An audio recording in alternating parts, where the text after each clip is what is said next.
सबसे बड़ी समस्या एक ये है कि जो प्रतियोगी परीक्षाओं में अभ्यर्थी हैं, जो प्रतियोगी परीक्षाओं में छात्र छात्राएं हैं जो उनकी तैयारी करते हैं, वो एक तरफ से सभी तथ्यों को याद करते जाते हैं, मेमोराइज करते जाते हैं, समझते जाते हैं और एक तरफ से भूलते जाते हैं। इस समस्या पर आज हम बात करेंगे। नमस्कार दोस्तों, मैं संतोष कुमार झा हूँ और आप देखना शुरू कर चुके हैं एसगार्ड एजुकेशन ग्रुप के यूट्यूब चैनल पे। आज हम प्रतियोगी परीक्षाओं की इस समस्या के बारे में बात करेंगे और कुछ ऐसे तरीके, व्यवहारिक तरीके बताएंगे जिससे कि आप अपने जीवन में इसको लागू कर सकते हैं और जो ये भूलने का, फैक्ट्स को भूलने का जो एक बहुत ही बड़ा समस्या रहता है प्रतियोगी परीक्षाओं के अभ्यर्थियों के साथ, उसे आप रोक सकते हैं। सबसे पहले करना क्या है कि आप अपने जितने भी पॉइंट्स पढ़ते हैं उनको एक तरफ से कंप्लीट करने के बाद उसको मेमोराइज करने के कुछ तरीकों को अपनाइए। जो पुराने तरीके हैं उसी के आधार पर अगर मेमोराइज करेंगे तो निश्चित रूप से आपको सफलता नहीं मिलेगी, आप रह रह के कुछ चीज़ों को भूलेंगे। उसमें आप सबसे पहले क्या करिए, एक साथ सब कुछ नहीं आप याद कर सकते, इस बात को तो आप स्वीकार करेंगे। पार्ट बाय पार्ट हर चीज़ों को याद करिए। जैसे एक टॉपिक या एक सब्जेक्ट अगर प्रतियोगी परीक्षा का लेना है तो उसमें आपका मॉडर्न हिस्ट्री है, पॉलिटी है, एंशिएंट हिस्ट्री है, मिडिवल हिस्ट्री है, इकोनॉमिक्स है, जियोग्राफी है, करंट अफेयर्स है और जनरल साइंस है। इन सभी चीज़ों के लिए अलग अलग प्लानिंग करने की ज़रूरत है आपको। जैसे हम एक छोटा सा एग्जाम्पल मॉडर्न हिस्ट्री के बारे में देते हैं। मॉडर्न हिस्ट्री अगर आप रिवाइज कर रहे हैं और पढ़ चुके हैं, उसके सारे फैक्ट्स आप पढ़ चुके हैं, 1885 से कांग्रेस के स्थापना से लेकर उसके अधिवेशन से लेकर बंगाल विभाजन से लेकर सारे टॉपिक्स को आपने, भारत छोड़ो आंदोलन 1942, भारत स्वतंत्रता अधिनियम 1947, यहाँ तक संविधान सभा तक आपने, और 26 जनवरी 1950 को संविधान लागू करने तक पूरा मॉडर्न हिस्ट्री अगर आपने पढ़ा है और इसको आप चाहते हैं मेमोराइज करना, तो सबसे पहले आप घटनाओं का एक क्रम बनाएं। कौन सी घटना कैसे कैसे घटी थी, केवल उसको लिखें।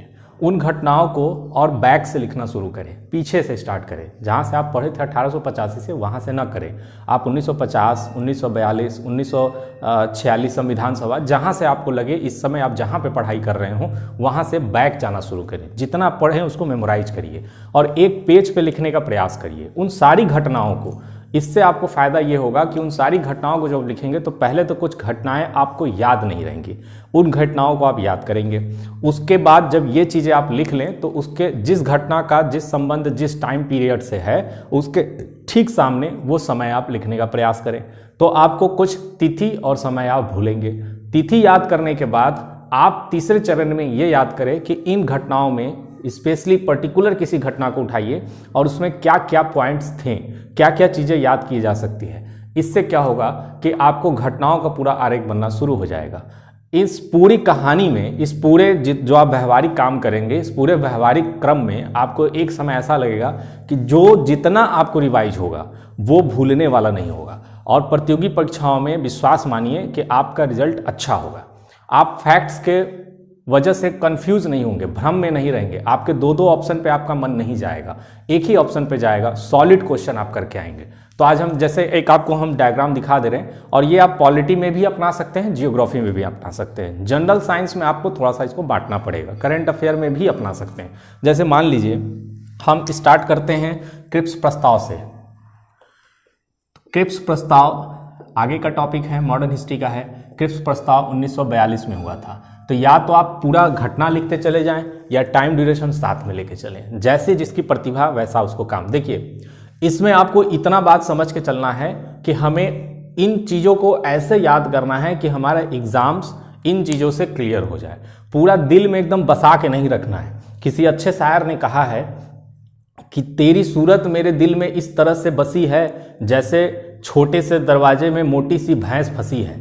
तो आप अब भैंस फंसाना चाह रहे हो या केवल आप याद करके अपने पॉइंट्स को वहाँ पर एग्जाम में क्वालिफाई होना चाह रहे हो, इस तरह से याद करो। पूरी घटनाओं को एकदम अच्छे से समझ लो। समझ लेने के बाद कम से कम उसकी भूमिका, उसका डेट ये आपको याद हो। तो इसी क्रम में आप पीछे चलेंगे। हम नीचे चलते जा रहे हैं, वो पीछे के एरा में हम चल रहे हैं। इसके बाद अगर आप लेते हैं क्रिप्स प्रस्ताव के पहले, तो क्रिप्स प्रस्ताव के पहले आपका आ जाएगा व्यक्तिगत सत्याग्रह। व्यक्तिगत सत्याग्रह के बाद अगस्त प्रस्ताव से पहले अब जो जो घटनाएं आपको याद हैं वो आप कर सकते हैं। प्रांतीय चुनाव से पहले क्या हुआ था? भारत शासन अधिनियम आया था।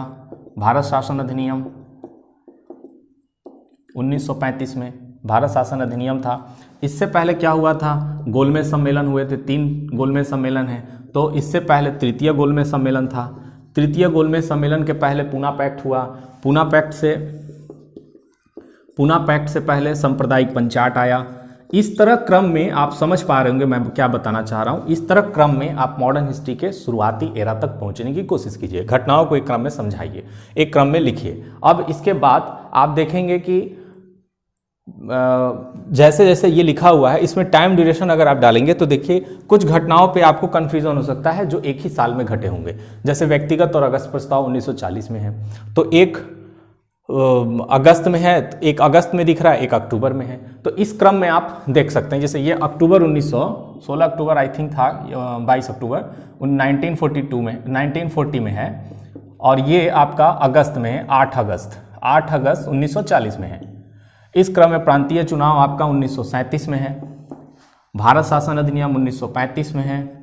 गोलमेज सम्मेलन 1932 में है। पूना पैक्ट 1932 में है। सांप्रदायिक पंचायत 1932 में है। 1931 में द्वितीय गोलमेज सम्मेलन है। 30 में प्रथम गोलमेज सम्मेलन है। इसी क्रम में पीछे चलते जाइए। नेहरू रिपोर्ट है 1929 में। साइमन कमीशन 1927-28 में है। उसके पीछे चले जाइए। स्वराज पार्टी 1923 में है। फिर 1920 से लेकर 22 तक का असहयोग आंदोलन का दौर है। फिर आपका चंपारण स्टार्ट हो जाएगा, खेड़ा स्टार्ट हो जाएगा। ये सब चीज़ें आप क्रम में करते चले जाइए। इस क्रम में पीछे जाएंगे, घटनाएं आपको याद हो जाएंगी। जब विश्वास मानिए ये घटनाएं आपको याद हो जाएंगी तो एक तो 2 फायदे आपको होंगे। पहला फायदा ये होगा कि आपको कॉन्फिडेंस आएगा, कुछ तो मैं मॉडर्न हिस्ट्री में रिमेंबर कर सका हूं। दूसरा ये फायदा होगा कि इसमें से जो भी टॉपिक्स आपने लिखा है उसमें आपका इंटरेस्ट जगेगा कि इस घटना के अंदर हुआ क्या था, अगस्त प्रस्ताव क्या था, प्रांतीय चुनाव में क्या हुआ था।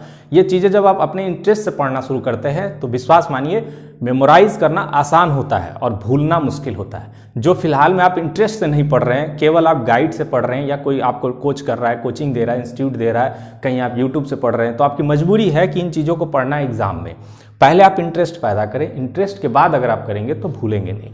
इसी क्रम में, इसी तरह जैसे मॉडर्न हिस्ट्री को हमने किया है, इसी तरह आप चाहें तो पॉलिटी को भी कर सकते हैं। पॉलिटी का मान लीजिए कि आपने 4 भाग 4 क तक पढ़ा है, मूल कर्तव्य तक पढ़ा है।